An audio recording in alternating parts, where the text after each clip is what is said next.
Hello my dear friends, ഞാൻ ബിനോയ്. എല്ലാവർക്കും share ടിപ്സിലേക്ക് സ്വാഗതം. ഇന്നത്തെ വീഡിയോയിൽ പാസ്റ്റ് റെക്കമെൻഡേഷൻസ്, നമ്മുടെ സോളിഡ് ആയിട്ടുള്ള ലോങ് ടേമിന് വേണ്ടി റെക്കമെൻഡ് ചെയ്ത സ്റ്റോക്സിനെ എല്ലാം ഒന്ന് റിവ്യൂ ചെയ്യാം. കാരണം ഒരുപാട് മെസ്സേജസ് വന്ന് കയ്യിലുള്ള സ്റ്റോക്ക് എന്ത് ചെയ്യണമെന്ന് ചോദിച്ചിട്ടാണ് പല മെസ്സേജും വന്നത്. യുദ്ധ ഭീഷണി കാരണം മാർക്കറ്റ് ഒരു ഫേവറബിൾ കണ്ടീഷൻസ് അല്ല.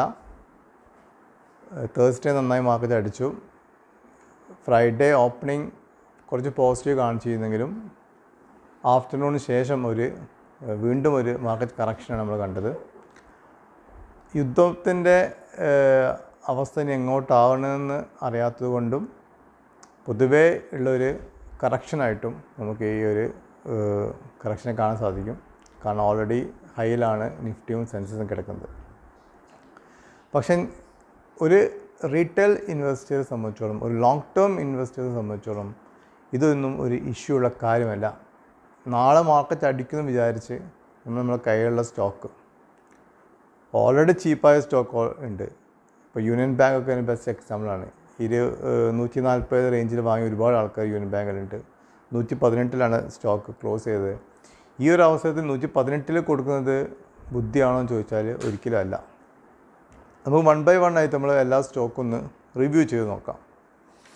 ഫസ്റ്റ് ഓഫ് ഓൾ, ഏറ്റവും ഫേവറേറ്റ് ആയിട്ടുള്ള നമ്മുടെ എല്ലാവരുടെ കയ്യിലും ഉള്ള നമ്മുടെ ഫേവറേറ്റ് സ്റ്റോക്ക് RVNL തന്നെ കൺസിഡർ ചെയ്യാം. ആക്ച്വലി RVNL നിലവിലുള്ള PE റേഷ്യോ നോക്കുമ്പോൾ അതിൻ്റെ EPS നോക്കുമ്പോൾ ഒന്നും വലിയ അട്രാക്റ്റീവ് അല്ല. PE റേഷ്യോ ഇൻഡസ്ട്രിയൽ PEനേക്കാൾ എത്രയോ ഡബിളാണ്. പക്ഷേ എന്നിരുന്നാലും ചില കമ്പനീസിൻ്റെ കേസിൽ PE റേഷ്യോ നോക്കിയിട്ട് വലിയ കാര്യമൊന്നുമില്ല. കാരണം അതിൻ്റെ ഭാവിയിലുള്ള വികസനമാണ് എക്സ്പെക്റ്റേഷൻ. അവരുടെ ഭാവിയിലുള്ള എക്സ്പെക്റ്റേഷൻ അത് വളരെ കൂടുതലാണെങ്കിൽ PE റേഷ്യോ മേലെ എപ്പോഴും സ്റ്റോക്ക് ട്രേഡ് ചെയ്യും. മാത്രമല്ല 1 by 1 ക്വാർട്ടർ റിസൾട്ട് വരുന്നതനുസരിച്ചിട്ട് അതിന് PE റേഷ്യോ ഇൻഡസ്ട്രി PEനോട് അടുത്ത് വരാൻ സാധ്യതയുണ്ട്. RVNL എന്ന് പറഞ്ഞാൽ അങ്ങനത്തെ ഒരു സ്റ്റോക്കാണ്. ഞാൻ എപ്പോഴും പറയുന്നത് RVNL നെക്സ്റ്റ് LNT ആണ്. LNT എന്ന സ്റ്റോക്ക് മിസ്സായ ആൾക്കാർ, ഞാൻ ഉൾപ്പെടെ ആൾക്കാർ RVNL വളരെ സ്ട്രോങ് ആയിട്ട് ഹോൾഡ് ചെയ്യേണ്ട സ്റ്റോക്കാണ്. നെക്സ്റ്റ് 5 ഇയേഴ്സിലേക്ക് RVNL എന്ന സ്റ്റോക്ക് 2000 മേലെയൊക്കെ തന്നെ ട്രേഡ് ചെയ്യാൻ സാധ്യതയുണ്ട്. നിലവിലുള്ള ഈ ഒരു അടിയിൽ ഇപ്പോൾ ഒരു പാനിക് സിറ്റുവേഷൻ ഉണ്ടാകുമ്പോൾ ഓപ്പറേറ്റേഴ്സ് മാക്സിമം ട്രൈ ചെയ്യുക എന്താണെന്ന് വിചാരിച്ചാൽ നല്ല സോളിഡ് സ്റ്റോക്സിനൊക്കെ ഒരു എക്സ്ട്രാ മൊമെൻറ്റം, ഒരു പാനിക് സിറ്റുവേഷൻസ് ഉണ്ടാക്കാനാണ് നോക്കാം. ശ്രദ്ധിച്ചാൽ മനസ്സിലാവും. നല്ല സ്റ്റോക്സിലേക്ക് ഏറ്റവും കൂടുതൽ അടിക്കുക.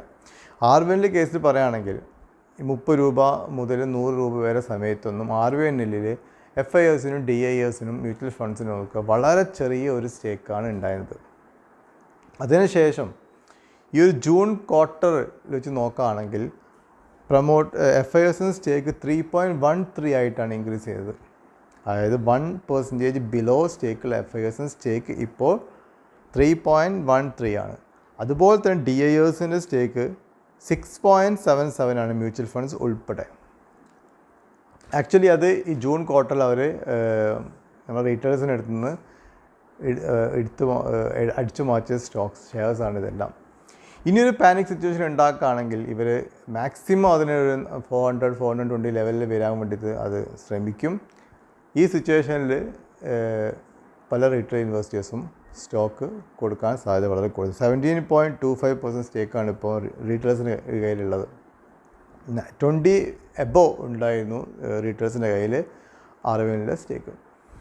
അപ്പോൾ ഒരു പാനിക് സിറ്റുവേഷൻ ഉണ്ടാക്കാൻ FISസും ഓപ്പറേറ്റേഴ്സും വിചാരിച്ചാൽ സാധിക്കും എന്നുള്ളത് സത്യമായൊരു കാര്യമാണ്. ഇതിലാണ് റീറ്റെയിലേഴ്സ് പലപ്പോഴും പെടുന്നത്.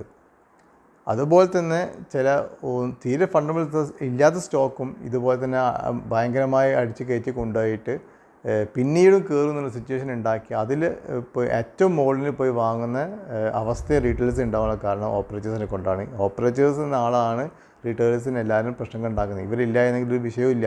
ഇപ്പം സ്റ്റോക്ക് മാർക്കറ്റ് ഡേഞ്ചറാണെന്ന് പറയാം. ആർക്ക് ഡേഞ്ചർ? ലോങ് ടേം ഇൻവെസ്റ്റേഴ്സിന് സ്റ്റോക്ക് മാർക്കറ്റ് ഒരിക്കലും ഡേഞ്ചറല്ല. RVNLൻ്റെ ഭാവിയിലെ പൊട്ടൻഷ്യാലിറ്റി നോക്കുകയാണെങ്കിൽ RVNL 2000 രൂപയിൽ മുകളിൽ തന്നെ മിനിമം ട്രേഡ് ചെയ്യേണ്ട ഒരു സ്റ്റോക്കാണ് RVNL. ഇപ്പോൾ ഡിവിഡൻഡും കൊടുക്കാൻ തുടങ്ങിപ്പോയി. കാരണം RVNL റിപ്പീറ്റ് ചെയ്ത് പറഞ്ഞ കാരണം RVNL ഒരു റിലേറ്റഡ് സ്റ്റോക്ക് മാത്രമല്ല, റെയിൽ റിലേറ്റഡ് സ്റ്റോക്കിൻ്റെ പുറമെ ഒരു ഇൻഫ്രാസ്ട്രക്ചർ കമ്പനിയും കൂടിയാണ് RVNL. പിന്നെ ഈ റെയിൽ റിലേറ്റഡ് വർക്ക്സ് എടുക്കുന്നത്, ഇൻഫ്രാസ്ട്രക്ചർ വർക്ക് എടുക്കുന്നത് ഇന്ത്യയിൽ മാത്രമല്ല ഓൾ ഓവർ വേൾഡിലാണ്. അതുകൊണ്ടാണ് ഇത്രയും സ്റ്റോക്കിന് ഡിമാൻഡ് വരാൻ കാരണം. ഇപ്പോൾ ലാസ്റ്റ് 493 രൂപ 40 പൈസയിലാണ് RVNL ക്രോസ് ചെയ്തത്. അതിൻ്റെ year high 647, year low 142. P ratio interest payment ഡബിളാണ്. EPS അത്ര അട്രാക്റ്റീവ് അല്ല, ഇയർ ഓൺ ഇയർ ഗ്രോത്ത് മൈനസാണ്. ബുക്ക് വാല്യൂ 42 ഉള്ളൂ. ഇപ്പോൾ കറണ്ട് സിറ്റുവേഷൻസിൽ ടെക്നിക്കൽ നമ്മൾ ഫണ്ടമെൻ്റൽ നോക്കുമ്പം പൊതുവേ നോക്കാവുന്ന പി റേഷ്യോ EPS ഒക്കെ നോക്കുകയാണെങ്കിൽ ആക്ച്വലി RVNL ഒരു ഹൈ റേറ്റിലാണ്. പിന്നെ നിങ്ങൾ മനസ്സിലാക്കുന്ന ഒരു കാര്യം, അവരുടെ കയ്യിൽ 84,000 കോടി ഓർഡറാണുള്ളത്. അവരുടെ മാനേജ്മെൻറ്റ് പറയുന്നത് 1 lakh crores ഓർഡർ ആണ് അവർ എക്സ്പെക്ട് ചെയ്യുന്നത്. ആക്ച്വലി ഏകദേശം അതിൻ്റെ അടുത്ത് തന്നെ ഓൾറെഡി എത്തിക്കഴിഞ്ഞിട്ടുണ്ട്. എൻ്റെ ഒരു പ്രതീക്ഷ ശരിയാണെങ്കിൽ 1 lakh crores ഓർഡേഴ്സ് ഒന്നല്ല, അതിലും കൂടുതൽ ഓർഡേഴ്സ് അവർക്ക് 1 by 1 ആയി കിട്ടിക്കൊണ്ട് നിൽക്കുകയാണ്. റീസെൻ്റ്ലി അവർ എൻജിനീയേഴ്സ് ഇന്ത്യ എന്ന കമ്പനിയായിട്ട് MOU സൈൻ ചെയ്തിട്ടുണ്ട്. അത് ഗ്ലോബൽ ഇൻഫ്രാസ്ട്രക്ചർ പ്രോജക്റ്റിന് ബിഡ് കൊടുക്കാൻ വേണ്ടിയിട്ടാണ്. അപ്പോൾ ഇതിൽ കൂടെ എൻജിനീയേഴ്സ് എന്തും കൂടെ പറയാം. എൻജിനീയേഴ്സ് ഇന്ത്യ ഒരുപാട് ആൾക്ക് ടെൻഷനുള്ള സ്റ്റോക്കാണ്. 260 റേഞ്ചിൽ ഒരുപാട് ആൾ എൻജിനീയേഴ്സ് ഇന്ത്യ വാങ്ങിയിട്ടുണ്ട്. 202 ഉള്ളൂ ഇപ്പോഴത്തെ റേറ്റ്. എന്ത് ചെയ്യണമെന്നുള്ളൊരു കൺഫ്യൂഷൻസിന് എൻജിനീയേഴ്സ് ഇന്ത്യക്ക് ഇന്ത്യയിൽ വളരെ വാല്യബിൾ ആയിട്ടുള്ള സ്റ്റോക്സാണ്. അപ്പം ഇപ്പോൾ RVNL ബന്ധപ്പെട്ട് തന്നെ എൻജിനീയേഴ്സ് ഇന്ത്യയോട് ഇവർ MOU സൈൻ ചെയ്തത് ഒരു ചെറിയൊരു സംഭവത്തിന് വേണ്ടിയില്ല, ഗ്ലോബൽ ഇൻഫ്രാസ്ട്രക്ചർ പ്രോജക്റ്റിന് വേണ്ടി ബിഡ് ചെയ്യാൻ വേണ്ടിയിട്ടാണ്. ഇതൊക്കെ ഒരു വളരെ പോസിറ്റീവായിട്ട് ന്യൂസാണ്. നമ്മളൊരു ഫണ്ടമെൻ്റൽ സ്റ്റോക്ക് ഐഡൻറ്റിഫൈ ചെയ്ത് അതിനെ ഹോൾഡ് ചെയ്ത് അതിൻ്റെ ഫുൾ പൊട്ടൻഷ്യാലിറ്റി കിട്ടുന്നവരെ നമ്മളത് ഹോൾഡ് ചെയ്യണമെന്നുള്ള അഭിപ്രായമാണ് എനിക്ക്. നല്ല ഡിവിഡൻഡൊക്കെ ഭാവിയിൽ കൊടുക്കാൻ സാധ്യതയുള്ള കമ്പനിയാണ്. പിന്നെ റീസെൻ്റ്ലി ഒരു 900 crores ഓർഡർ അവർ കിട്ടിയിട്ടുണ്ട്. ഇപ്പം RVNL ഒരു ASM ലിസ്റ്റിലാണുള്ളത്. അതാണ് വേറെ പ്രശ്നം. ഇപ്പോൾ അതിൻ്റെ ഒരു മൊമെൻറ്റം കാരണം എന്തിനാണ് ASM ലിസ്റ്റിൽ പെടുത്തിയതെന്ന് എനിക്ക് മനസ്സിലായിട്ടില്ല. കാരണം ഇപ്പോൾ ഷെയർ താഴോട്ട് വരുന്നത്. എന്നിരുന്നാലും RVNL ASM ലിസ്റ്റിൽ പെടുത്തിയതുകൊണ്ടാണ് ഇപ്പോൾ അതിനെ ഒരു നെഗറ്റീവ് ട്രെൻഡ് കാണുന്നത്. ASM ലിസ്റ്റിന് പുറത്താകുമ്പോൾ സ്റ്റോക്ക് തിരിച്ചു കയറും. പിന്നെ റീസെൻ്റ്ലി യൂണിയൻ മിനിസ്ട്രി ഒരു ചെന്നൈ മെട്രോ പ്രൊജക്ട്സിന് 63,246 കോടി ഫേസ് 2 ഡെവലപ്പിന് വേണ്ടിയിട്ടാണ് മാറ്റിവെച്ചത്. ഇതൊക്കെ ഈ റിലേറ്റഡ് സ്റ്റോക്സിനും റിലേറ്റഡ് കമ്പനീസിനും ഫേവറബിളായിട്ട് ഉള്ള സംഭവങ്ങളാണ്. ഈ ജൂണിൽ 0.09-ന് 0.19 മ്യൂച്വൽ ഫണ്ട്സ് സ്റ്റേക്ക് ഇൻക്രീസ് ചെയ്തിട്ടുണ്ട്. FIS 2.32-ന് 3.13 ആയിട്ട് ഇൻക്രീസ് ചെയ്തിട്ടുണ്ട്. ഓൾറെഡി DISനടുത്ത് മ്യൂച്വൽ ഫണ്ട്സ് അടക്കം 6.77% ഹോൾഡിങ്സ് അവർ എൻഹാൻസ് ചെയ്തതാണ്. അപ്പോൾ RVNL സ്റ്റോക്ക് നിങ്ങൾ ദീർഘവീക്ഷണത്തിൽ ഇൻവെസ്റ്റ് ചെയ്യുന്ന സ്റ്റോക്കാണ്. ഇപ്പോൾ ASM ലിസ്റ്റിലായതുകൊണ്ട് തന്നെ പെട്ടെന്നൊരു മൊമെൻറ്റം അപ്സൈഡ് ഉണ്ടാവില്ല. അപ്പം ഇപ്പോൾ വിറ്റ് കഴിഞ്ഞാൽ 400 വരുമോ ഇല്ലേ ഒന്നും പ്രിഡിക്റ്റ് ചെയ്യാൻ സാധിക്കില്ല. പണ്ട് 100 രൂപയിൽ നിന്ന് 360 രൂപയൊക്കെ പോയപ്പോൾ ഷെയർസ് ഒരുപാട് ആൾ കൊടുത്തിരുന്നു. ഇത്രയും ഡബിൾ ആയില്ലേ. അവിടുന്ന് പിന്നെ നേരെ 620 പോയത്. അതുകൊണ്ട് അവർക്കിനി ഷെയർ തിരിച്ചിട്ടുണ്ടെങ്കിൽ 360 റേഞ്ചിലേക്ക് തന്നെ വരണം. എനിക്ക് തോന്നുന്നില്ല വരുമെന്ന്. അപ്പോൾ നിലവിലുള്ള സിറ്റുവേഷൻസൊക്കെ ഒന്ന് ക്ലിയർ ആയിക്കഴിഞ്ഞാൽ RVNL L&T മാതിരിയുള്ള സ്റ്റോക്കാണ്. ഇന്ത്യയിൽ വളരെ പ്രസ്റ്റീജിയസ് സ്റ്റോക്കാണ്. ഇൻഫ്രാസ്ട്രക്ചർ മേഖലയിൽ റെയിൽവേ മാത്രമല്ല എല്ലാ ഫീൽഡിലും ഉള്ള സ്റ്റോക്കാണ്. അതിന് പുറമെ എല്ലാ രാജ്യങ്ങളിലും എടുക്കുന്ന സ്റ്റോക്കാണ്. അവർ എക്സിക്യൂഷനിൽ വളരെ സ്ട്രോങ് ആണ്. നല്ല മാനേജ്മെൻറ്റാണ്. ഒരു 1,000 rupees നമ്മുടെ ടാർഗറ്റ്, ഫസ്റ്റ് ടാർഗറ്റ്. അത് എന്തായാലും വരും. ഇപ്പോൾ വേണമെങ്കിൽ 493 rupees കൊടുത്താൽ ചിലപ്പോൾ 420 തിരിച്ച് വാങ്ങാം. അത് ഒന്നും കറക്റ്റ് ഗ്യാരണ്ടി പറയാൻ പറ്റില്ല. പക്ഷേ ഗ്യാരണ്ടി ആയിട്ട് RVNL 1,000 rupees പോകും. അതുകൊണ്ട് RVNL സ്റ്റോക്ക് ഈ ലെവലിൽ ടെൻഷൻ അടിച്ച് കൊടുക്കേണ്ട ഒരു ആവശ്യമില്ല. രണ്ടാമത്തെ stock Union Bank of India ആണ്. Union Bank of India recently QIP raise ചെയ്ത് 140 രൂപക്ക് 140 rupeesലാണ് വാങ്ങിയത്. 140 rupees മിനിമം സ്റ്റോക്ക് വന്നിരിക്കണം. ഇന്ത്യയിലെ 4ാമത്തെ വലിയ ബാങ്ക്. ബാങ്കിന് ഇമ്പോർട്ടൻസ് വളരെ കൂടുതലാണ് ഇന്ത്യയിൽ. ചൈന മാതിരി രാജ്യങ്ങളിൽ 2000-ന് മേലെ ബാങ്ക്സ് ഉണ്ടെന്നാണ് പറഞ്ഞത്. ഇന്ത്യയിൽ കയ്യിലെണ്ണാവുന്ന എത്ര ബാങ്ക്സേ ഉള്ളൂ. ഇപ്പോൾ ഇന്ത്യൻ്റെ ഡെവലപ്മെൻറ്റ്സ് ബേസ് നോക്കുകയാണെങ്കിൽ ഡെവലപ്പിംഗ് കൺട്രിയാണ് ഇന്ത്യ. ബേസ് നോക്കുകയാണെങ്കിൽ ഇതൊന്നും അല്ല. അപ്പോൾ ഇന്ത്യയിൽ ബാങ്കിങ്ങുള്ള സ്കോപ്പ് വളരെ കൂടുതലാണ്. പ്രൈവറ്റിലായാലും പബ്ലിക്കിലാണെങ്കിലും ബാങ്കിങ്ങുള്ള സ്പേസ് വളരെ കൂടുതലാണ്. പിന്നെ യൂണിയൻ ബാങ്ക് ഇപ്പോൾ വിൽക്കുന്നതിൽ ഒരു മീനിങ്ങും ഇല്ല. എനിക്ക് RVNLൊക്കെ ചിലപ്പം 100 രൂപയ്ക്ക് 200 രൂപയ്ക്ക് വാങ്ങിയ ആൾക്കാരുണ്ട്. അപ്പോൾ ഇപ്പോൾ വിറ്റാലും 100% ലാഭത്തിലായിരിക്കും. യൂണിയൻ ബാങ്ക് 140 രൂപയിൽ വാങ്ങിയിട്ട് 118 രൂപ കൊടുക്കുന്നതിൽ ഒരു മീനിങ്ങും ഇല്ല. പി റേഷ്യോ നോക്കുകയാണെങ്കിൽ EPS നോക്കുകയാണെങ്കിൽ ഒക്കെ വളരെ ചീപ്പായി കിടക്കുന്ന ഒരു സ്റ്റോക്കാണ് union Bank of India. P ratio 6.4 ഉള്ളൂ. ഇൻട്രസ്റ്റ് പി 11 ഉണ്ട്. EPS 20 rupees ഉണ്ട്. 2020 340 കോടി നഷ്ടമുള്ള കമ്പനി 13,709 കോടി ലാഭം 2024 കാണിച്ചത്. ഈ ഫണ്ടമെൻ്റൽ വൈസ് പ്രോഫിറ്റ് വൈസ് ഒന്നും നെഗറ്റീവ് അല്ല. യൂണിയൻ ബാങ്ക് ബുക്ക് വാല്യൂ 120 രൂപയിലുണ്ട്. ഓവറോൾ ഉള്ള ഒരു പ്രോബ്ലം ബാങ്കിലുള്ള ലിക്വിഡിറ്റി പ്രോബ്ലം ഉണ്ട്. എല്ലാവർക്കും അറിയാം ലിക്വിഡിറ്റി പ്രോബ്ലം ഇപ്പോൾ എല്ലാ ബാങ്കും ഫേസ് ചെയ്യുന്നതിന് കാരണം ആൾക്കാർ ഡിപ്പോസിറ്റ് ചെയ്യാൻ തയ്യാറല്ല. അവർ സ്റ്റോക്ക് മാർക്കറ്റിലും മ്യൂച്വൽ ഫണ്ട്സിലൊക്കെ ഇൻവെസ്റ്റ് ചെയ്യാണ്. കാരണം റിട്ടേൺ കുറവായതുകൊണ്ട് തന്നെ. അതുകൊണ്ട് ലിക്വിഡിറ്റി ക്രഞ്ച് പ്രോബ്ലം ബാങ്കിൽ ഉണ്ടായത് കൊണ്ട് അത് ഓവറോൾ ഒരു നെഗറ്റീവാണ്. പക്ഷേ അതിന് കൂടെ ഇങ്ങനെ നല്ല സ്റ്റോക്സ് അടിച്ചുകൊണ്ടെന്ന് മാത്രമേ ഉള്ളൂ. ലോങ് ടേം വ്യൂവിലേക്ക് 200 റുപ്പീസൊക്കെ ഇമ്മീഡിയറ്റ് വരാനുള്ള സാധ്യതയുണ്ട്. ചില സമയത്ത് മാർക്കറ്റ് ഇനിയും അടിക്കുമ്പോഴായിരിക്കും ഈ സ്റ്റോക്കൊക്കെ കയറി 140ലേക്ക് പോകാം. നമ്മൾ ചോദിക്കും ഇനി മാർക്കറ്റ് അടിക്കും, യൂണിയൻ ബാങ്ക് ഇത്ര അടിച്ചതുകൊണ്ട് ഇനി 100 താഴെ വരുന്ന എക്സ്പെക്ട് വിൽക്കുമ്പോൾ മാർക്കറ്റ് അടിച്ചിരിക്കും. ചിലപ്പം ഈ ഓവറോൾ സെൻറ്റിമെൻറ്റ്സ് നെഗറ്റീവ് ആയതുകൊണ്ട് ക്രൂഡ് ഓയിൽ പ്രൈസ് കയറുമ്പം വാറൊക്കെ വരുമ്പോൾ. പക്ഷേ മാർക്കറ്റ് നിഫ്റ്റിയും സെൻസും അടിക്കുമ്പോൾ ചിലപ്പോൾ ഇത്രയും അടിച്ച സ്റ്റോക്ക് വീണ്ടും അടിക്കാൻ ചിലപ്പോൾ കയറിപ്പോകും. അതുകൊണ്ട് ഒരിക്കലും യൂണിയൻ ബാങ്ക് ഒന്നും വിറ്റ് കൊടുക്കാൻ പാടില്ല. Recently Motilal, HDFC securities, ET Now, MK global ഇവരൊക്കെ 160, 165 ഒക്കെ യൂണിയൻ ബാങ്കിന് ടാർഗറ്റ് കൊടുത്തിട്ടുണ്ട്. ഹോൾഡ് ചെയ്യാം. മൂന്നാമത് സ്റ്റോക്ക് IOC, അക്യുമുലേറ്റ് ചെയ്യുന്ന സ്റ്റോക്കാണ് IOC. ഇപ്പോൾ IOCയെ പറ്റി ഇത് പ്രത്യേകിച്ചൊന്നും എടുത്തു പറയുന്നില്ല. IOCനെ ഗ്രീൻ ഹൈഡ്രജനായിട്ട് കണക്ട് ചെയ്തിട്ടുള്ള വീഡിയോസും വളരെ കുറവാണ് വരുന്നത്. പക്ഷേ IOC അതിൽ വലിയൊരു പ്ലെയറാണ്. ഇതൊക്കെ ജനങ്ങൾ IOC സ്റ്റോക്ക് വിൽക്കാൻ വേണ്ടിയിട്ടുള്ള അടവുകൾ മാത്രമാണ്. IOC BPSLനെ HPSL മേറെ ഒരു മാർക്കറ്റിംഗ് കമ്പനി അല്ല.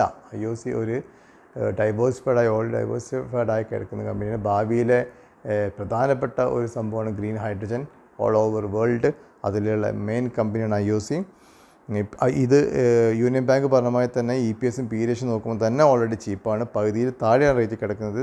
P റേഷ്യോ 7.73 ഉള്ളൂ. ഇൻട്രസ്റ്റ് ഇപ്പോൾ 18 ഉണ്ട്. EPS 22 രൂപ ഉണ്ട്. ബുക്ക് വാല്യൂ 130.13 ഉണ്ട്. 2024 അവർ പ്രോഫിറ്റ് കാണിച്ചത് 41,615 കോടിയാണ്. ഇത്രയും ലാഭം കാണിച്ച കമ്പനീനെ വിൽക്കേണ്ട ആവശ്യമില്ല. വളരെ cheap rate 168 rupees, 10 rupee face value. ഈ 3 കമ്പനി 10 റുപ്പീ ഫേസ് വാല്യൂടെ കമ്പനിയാണ്. ഡെപ്റ്റ് ഈക്വിറ്റി 0.67 ഉള്ളൂ. പിന്നെ ഹൈ പെട്രോസ്കി സ്കോർ 7 ഉണ്ട്. മഹാരത്ന കമ്പനിയാണ്. പിന്നെ GSTൻ്റെ കീഴിൽ പെട്രോളും ഡീസലും കൊണ്ടുവരാൻ ചാൻസ് വളരെ കൂടുതലാണ്. അങ്ങനെ അതൊക്കെ വന്നു കഴിഞ്ഞാൽ എളുപ്പത്തിൽ 200 റുപ്പീലേക്ക് പെട്ടെന്ന് വിത്തിൻ 1 or 2 ഡേയ്സ് എത്താനുള്ള സാധ്യത വളരെ കൂടുതലാണ്. റീസെൻ്റ്ലി കമ്പനി ഒരു MOU നേപ്പാൾ ഓയിൽ കോർപ്പറേഷനായിട്ട് സൈൻ ചെയ്തിട്ടുണ്ട്. അത് വളരെ ഇമ്പോർട്ടൻറ്റ് ന്യൂസ് ആയിട്ടാണ് എനിക്ക് ഫീൽ ചെയ്തത്. ഒരു മേജർ പെട്രോളിയം ഇൻഫ്രാസ്ട്രക്ചർ ഡെവലപ്മെൻറ്റ്, നേപ്പാളിലുള്ള ഒരു മേജർ പെട്രോളിയം ഇൻഫ്രാസ്ട്രക്ചർ ഡെവലപ്മെൻറ്റിന് വേണ്ടിയിട്ടുള്ള MOU ആണ് ഇവർ സൈൻ ചെയ്തത്. ഇതിൻ്റെയൊക്കെ റിസൾട്ട് വളരെ കുറച്ച് കഴിഞ്ഞിട്ടുള്ളിൽ വരും. ഇതൊക്കെ SIP ആയിട്ട് അക്യുമുലേറ്റ് ചെയ്യുന്ന സ്റ്റോക്കാണ് IOC. ഭാവിയിൽ ഞാൻ എക്സ്പെക്ട് ചെയ്യുന്നത് 30 രൂപ ഡിവിഡൻ്റാണ്. 2022-23 8 രൂപ ഡിവിഡൻഡ് കൊടുത്തത്. 2024-25 അത് ഡിവിഡൻഡ് കൊടുത്തത് 12 റുപ്പീസാണ്. ഇനി ഈ ഒരു ഫിനാൻഷ്യൽ 2024-25 ഞാൻ എക്സ്പെക്ട് ചെയ്യുന്നത് 15-16 റുപ്യ ഡിവിഡൻഡ് കൊടുക്കുന്നതാണ്. ഡിവിഡൻഡിൽ തന്നെ നല്ലൊരു എമൗണ്ട് ഇൻവെസ്റ്റേഴ്സിന് കിട്ടാനുള്ള ഏറെ സാധ്യതയുള്ള കമ്പനിയാണ് IOC. നാലാമത്തെ സ്റ്റോക്ക് IDFC ഫസ്റ്റ് ബാങ്കാണ്. IDFC ഫസ്റ്റ് ബാങ്ക് ഞാൻ ഓൾറെഡി പറഞ്ഞ ബാങ്കിൻ്റെ ഇന്ത്യയിലെ ബാങ്കിലുള്ള ഇമ്പോർട്ടൻസ് അത് പ്രൈവറ്റിലും ഉണ്ട്, അതുപോലെ തന്നെ പബ്ലിക്കിലും ഉണ്ട്. അങ്ങനെയാണെങ്കിൽ ഡെഫിനറ്റായിട്ടും 3-4 പ്രൈവറ്റ് ബാങ്ക്സ് വന്നേ പറ്റൂ.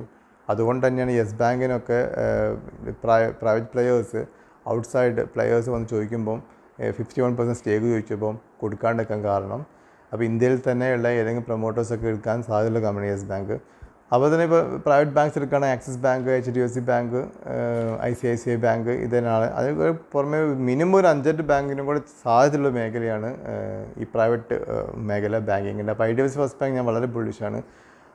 അവരെ വളർച്ച നോക്കിയ ലാസ്റ്റ് 5 ഇയേഴ്സിലുള്ള വളർച്ച നോക്കിക്കഴിഞ്ഞാൽ വളരെ എൻകറേജിങ് ആയിട്ടാണ് തോന്നുന്നത്. ഇപ്പോൾ ഈ ലെവലിൽ ആ കമ്പനി വളർച്ചേൻ്റെ അനുഭവം നോക്കുകയാണെങ്കിൽ അവർ NPA കുറച്ച് കൊണ്ടുവന്നിട്ടുണ്ട്. എല്ലാ സ്ട്രക്ചറിലും അവർ പിന്നെ കോർപ്പറേറ്റ് ലോൺസ് കുറച്ച്, റീറ്റെയിൽ ലോൺസിൽ കൂട്ടിയിട്ടുണ്ട്.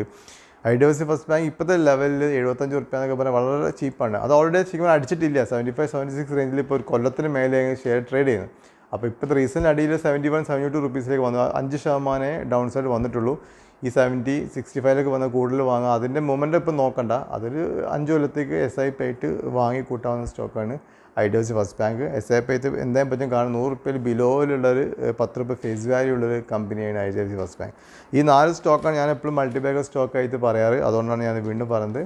യൂണിയൻ ബാങ്കും RBNL-ഉം IOCയും IDFC ഫസ്റ്റ് ബാങ്ക്. അതിൽ 3 IOCയും IDFC First Union Bank already ചീപ്പാണ്. RBNL PE റേഷ്യോ നോക്കുമ്പോൾ കുറച്ച് ഹൈ ആണ്. പക്ഷേ നമ്മൾ RBNL PE റേഷ്യോ നോക്കരുത്, അതിൻ്റെ പൊട്ടൻഷ്യാലിറ്റി, ഇമ്പോർട്ടൻസ്, ഭാവി അടുത്ത 5 കൊല്ലത്തേക്ക് കമ്പനി ഈ ലെവലിൽ എത്തും എന്ന് മനസ്സിലാക്കിയിട്ട് ഹോൾഡ് ചെയ്യാൻ. ഇന്ന് RBNL വേണമെങ്കിൽ വിൽക്കാം, പക്ഷേ അത് 420 ലെവലിൽ വന്ന് തിരിച്ച് വാങ്ങുന്നുണ്ട്, അത് ഉറപ്പൊന്നുമില്ല വരുന്നുള്ള കാര്യം. ചിലപ്പോൾ ഞാൻ പറഞ്ഞില്ല, മാർക്കറ്റ് അടിക്കുമ്പോൾ ഈ സാധനമൊക്കെ തിരിച്ച് കയറി പോയേക്കാം. പക്ഷേ PE റേഷ്യോ ഒക്കെ നോക്കുകയാണെങ്കിൽ ഒരു 420 ലെവലൊക്കെ RBNL വന്നാൽ നിങ്ങൾക്ക് തിരിച്ച് വാങ്ങാം. പക്ഷേ ഞാൻ as A long term investor എന്ന നിലയ്ക്ക് RBNL സ്റ്റോക്ക് കൊടുക്കുന്നില്ല. മിനിമം 1000 രൂപ എത്തിയാൽ മാത്രമേ അതിനെ കൊടുക്കുകയുള്ളൂ. അതുവരെ ഹോൾഡ് ചെയ്യാൻ തയ്യാറാണ്. 2 കൊല്ലം 3 കൊല്ലമൊക്കെ ഹോൾഡ് ചെയ്യാൻ ഞാൻ തയ്യാറാണ്. അത് നിങ്ങൾക്ക് വിട്ടുതന്നിരിക്കുന്നു.